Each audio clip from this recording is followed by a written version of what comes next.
Hey there, I'm Maddie Gardner in the WBTV News Now desk. We are monitoring some breaking news in uptown Charlotte right now. CATS bus operators are speaking out today. It is the 1-month anniversary since their fellow bus driver Ethan Rivera was shot and killed while driving a route through uptown Charlotte. So you can see several people have just stepped up to the podium to speak. We are going to listen in. They say this is a remembrance for Ethan Rivera, but it is also an opportunity to reinforce some of those safety measures that they are asking CATS to implement on their bus routes. So we'll listen into what they have to say.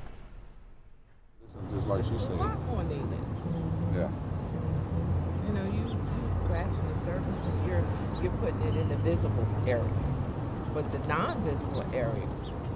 Right. That's what we're afraid of. You want to show it off? Would you like to go ahead and open up? I think some more people. Let me see what it says. I might want to change this. Piece of gum. No, I only have one piece of Send me that one right there. Yeah, Yeah. I want It's the email. Can you see that? I put it on our group chat. I At did work too. at night. Oh, okay. And it seems like they are just getting everything Okay, together here, so- and we are hearing from our first speaker now. We thank you all for coming. We are here part of the SAFE team, and we just wanted to first commend the city as well as CATS for implementing a few of the changes that recently was just posted. However, we're standing here with other operators that are still very much concerned here on the 1-month death anniversary of Brother Ethan Rivera. And we are standing still in solidarity with his family, with the other operators. We know that there have been a few implementations. However, there are many more that needs to be addressed. We are still moving forward with the Ethan Law, looking to create more of a barrier of protection for the operators who potentially are exposed to dangerous riders. We are looking for the state of North Carolina to align the law here in the South with the law in the North.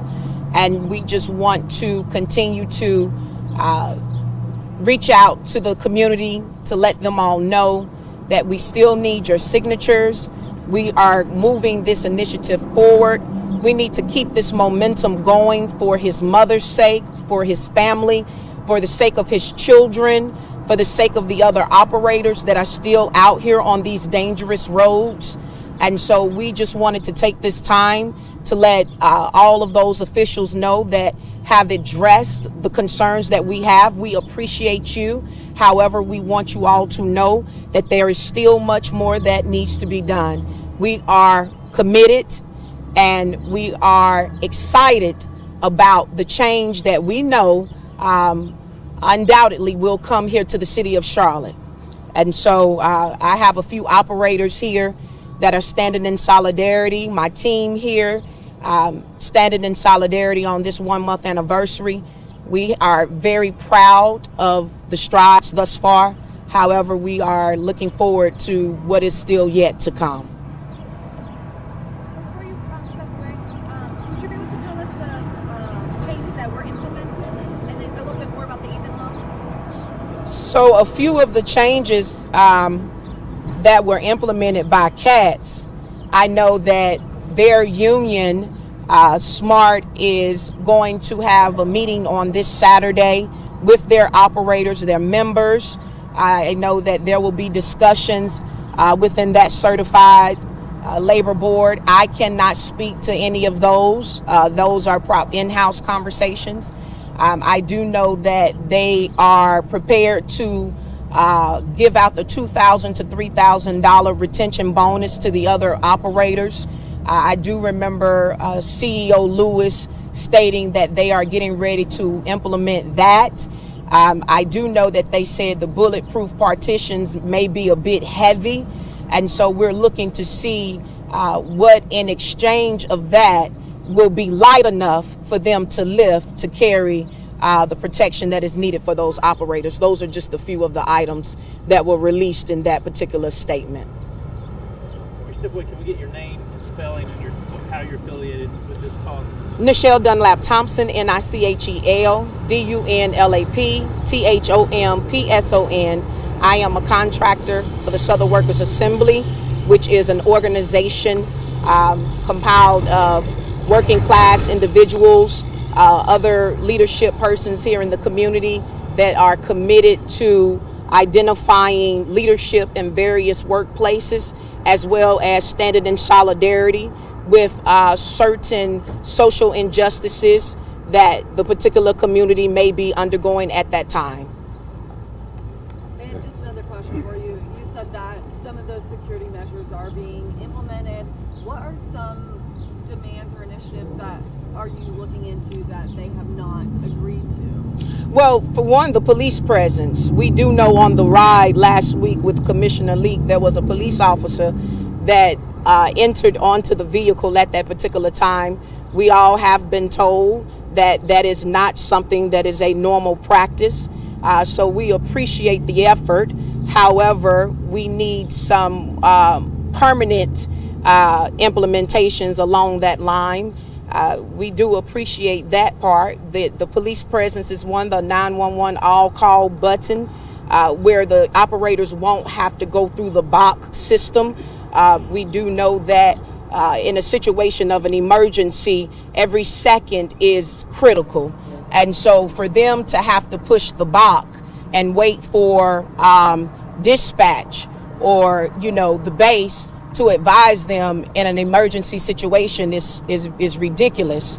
And we know how important it is for someone to be able to take back their own right to provide the protection that they need at that very moment. And so that's what that 911 all-call button will do. We're looking to perhaps have more conversations around that. We're also looking to have more conversations around higher security on these at-risk routes where the female drivers are out on the streets late at night with no covering. And so we're also looking to create some type of revitalization down at the transit system. We've been talking a lot about the operators. However, we all do know that the transit system down by where the Spectrum Center is filled with a lot of unwanted acts. And so we're looking for them to address that as well, the revitalization of the transit, even though we know that that will be relocated in the upcoming months. And then the Ethan law? Well, the Ethan law is something that we won't go into full discussion. We're still trying to gather inside data, what we need as far as the routes that we need to take, which be the route of least resistance. We're trying to make sure that we talk to the necessary bodies of government, and we've got a couple of people on our team, and we're looking forward to that collaborative in the upcoming weeks as well. We had a meeting with Brother Ethan's mother on last Sunday. We have her full support. We ask that you all will continue to keep her lifted up in prayer. We ask that you all continue to understand the severity of this nature, that we all play a major role in ensuring that there are no more Ethan Rivieras here and in surrounding areas as well. And I know in the press release or that you sent us, you mentioned harsher punishment. That's kind of what's surrounding under the even though you're not you don't have the specifics about the Ethan law. That's kind of the basis around it. The fact that you got some harsher punishment for anyone who attacks city workers. That's the main piece of it. Okay. There needs to be stricter enforcement of persons that breaks this law, just as it is practiced up north. We need that same implementation here down south.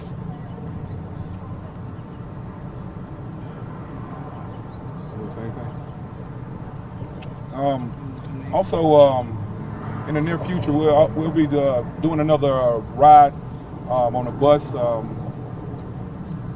As a team, we have been riding on the bus, and there's really no changes. No changes as far as the public safety, as far as CMPD. There's no changes.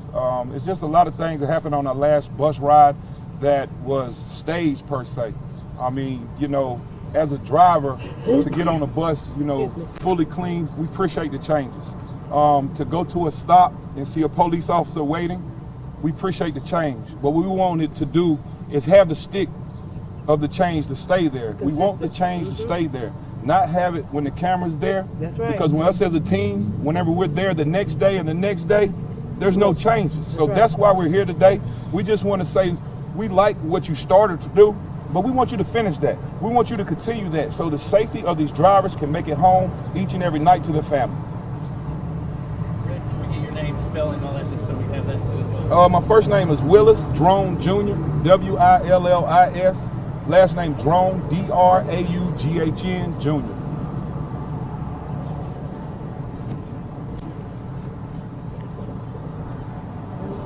I just want to start. Just anybody want to say something? I mean, anybody feel? As an operator, as a current operator, we want to be safe. We want our work environment to allow us to return every day or evening back home to our families. This killing has put a damper on our city and also on our transportation system as a whole. As a Charlottean and also as an operator of 8 years, you just never, would have thought that a killing would have happened at work with one of your colleagues. So standing strong, even though it's a month later, and continuously to stand strong is something we as operators must do. It's not a large crowd out here today. It's understandable. We still have to work and provide for our families. But as time go on, the operators should not have fear for wanting to speak out in regards to what's going on in our work conditions, in our environment, and our safety. My name is Gia Lockhart, spelled Gia Lockhart. And you said current bus driver? I am a current operator, yes. So I know, like the CEO, John Lewis, he mentioned a couple things, right? So he said they were going to increase police presence. They said that they were going to do more training, more de-escalating training and tactics and so forth. So, besides that one time that you guys saw when you guys had the council leader on the bus, do you guys feel like there has, or do you feel like he's trying to work with you guys? I mean, maybe it's not happening right away, but do you feel like there is conversations or progress being made that change will come, whether it's tomorrow or next week? As of yesterday, there was information that was posted at the workplace in regards to what should be taking place and what you're saying as far as the de-escalation training, also the security enhancements at the facilities and bus routes. Also, they did, and I will applaud on that, they did work on the communication with the buses to have proper communication as far as the telephone system since the killing of Ethan Rivera. Something that we already have to do when pre-tripping buses, and pre-tripping is basically going over your bus to make sure everything is in working conditions. That's something we had already, was doing, and so now they've made sure that each operator's bus that they are driving for that day has proper equipment and proper communication. So in the event of we having to call for help, it's available. Got it. So all the radios. The radios, the telephones that's on the bus. And I have noticed also at the CAT station, there is more visibility of Allied security. Again, we're not here to just knock, cats. We just want to see the changes happen for the better for the drivers, the operators, and the public safety.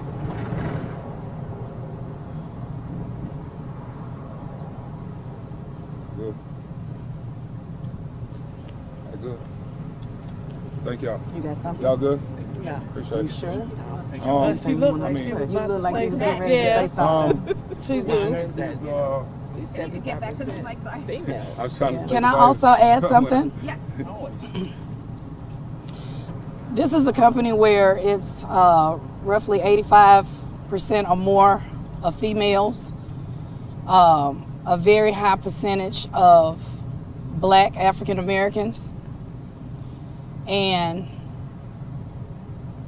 I don't want to make this out to be a racial issue, but we want to be safe and just as safe as our other nationalities and races in their work environment.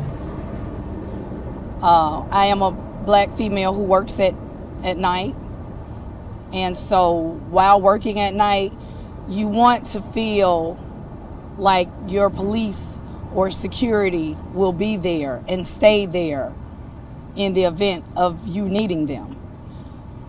Not only to come out when, like we said, the cameras were rolling, when we had given Commissioner Leaks a ride on one of the routes. This is something that should be standard every day, all day. The transit runs from 4 in the morning to 2:30 in the morning. So it should be highly policed at all day and all night. We have various visitors that's always coming into the city of Charlotte, and some of them utilize the public transportation system, and they should feel safe as well. That's all. And what was next as far as like, is there another demonstration or are you guys meeting? Like, is there any major meetings or rides coming up? We will continue to ride the bus with the operators. We have a team of, we have a good team. We have a team that's actually riding the buses daily with our operators. We build great communication with operators. So, we're doing our part. We just want to make sure that the safety measurement is sticking. The big piece of it, really having police presence, that's something that we really encourage. And, again, they did a great job of staging it that one day. And according to other operators and according to the trips that I've took, I haven't seen that again. We do expect to continue to take rides.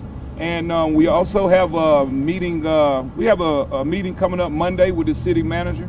And from there, we'll continue to discuss the business of what we can do to better safety for our community. And have you guys met with the CEO? We're waiting for that meeting. We are confident that he will come to the table and have these necessary conversations. Even with the statement that was just here recently released, we noticed that a lot of those implementations did come from our initiatives. And so it's not a matter of us trying to take credit for something. It's a matter of, I need the officials, persons in leadership making positions to acknowledge where this began. We do appreciate that you are understanding what we're saying. However, we are not going to go away quietly because we've been sidestepped, so to speak. We are going to still demand a seat at the table to have these necessary conversations, because you can pick it up from the middle, but you have to start at the beginning. And so that's what we are committed to doing. We want to work collectively to ensure that not just a few of these initiatives are implemented, but all of them are implemented to ensure that the women of this city, as well the men and the riders, are still going to be able to commute safely and get to their destinations without harm or interruption. You said 85%? Yes. Drivers are women? Yes. And that was what was real concerning to me. Again, I get a lot of questions. Red, I go by Big Red, the voice. What are you doing here? And again, Gia here is a good friend of mine. Also, I used to cut her hair, and just to be able to be in a position to hear, other drivers. And I had the opportunity to speak to a lot of women drivers. So, that was very concerning for me to hear their safety and their concerning of whether they can make it home with their family or not. And again, I'm definitely not knocking the men, because I was able to speak with the men, and it's a lot of afraid men out there as well that wants to make it home to the family safe each and every night.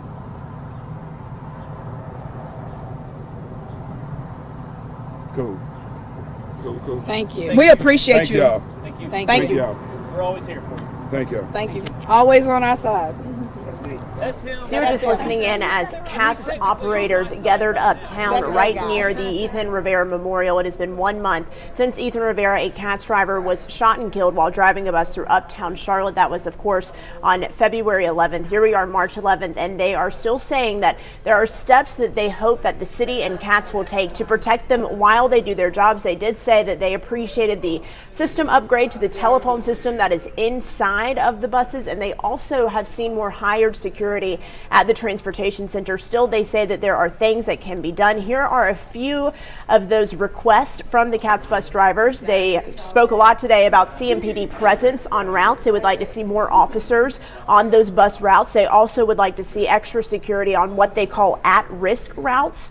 They again spoke today about a 911 all-call button in case of an emergency, a button that would immediately dial law enforcement and 911 so they could get help out there immediately.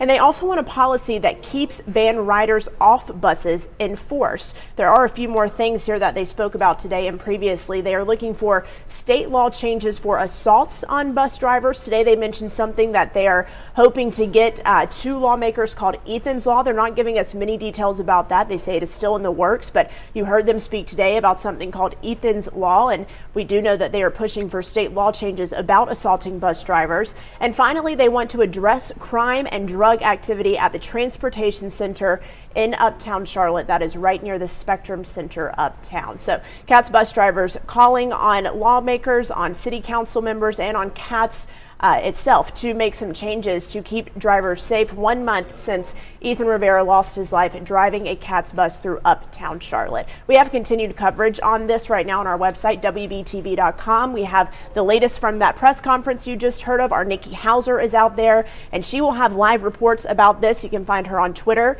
and we will have the latest coming up on WBTV News first at 4. If you're watching on Facebook, thank you for tuning in this afternoon. If you are streaming us, WBTV News Now on Roku, Amazon Fire, or Apple TV. We are going to take a short break and then get back to your top stories.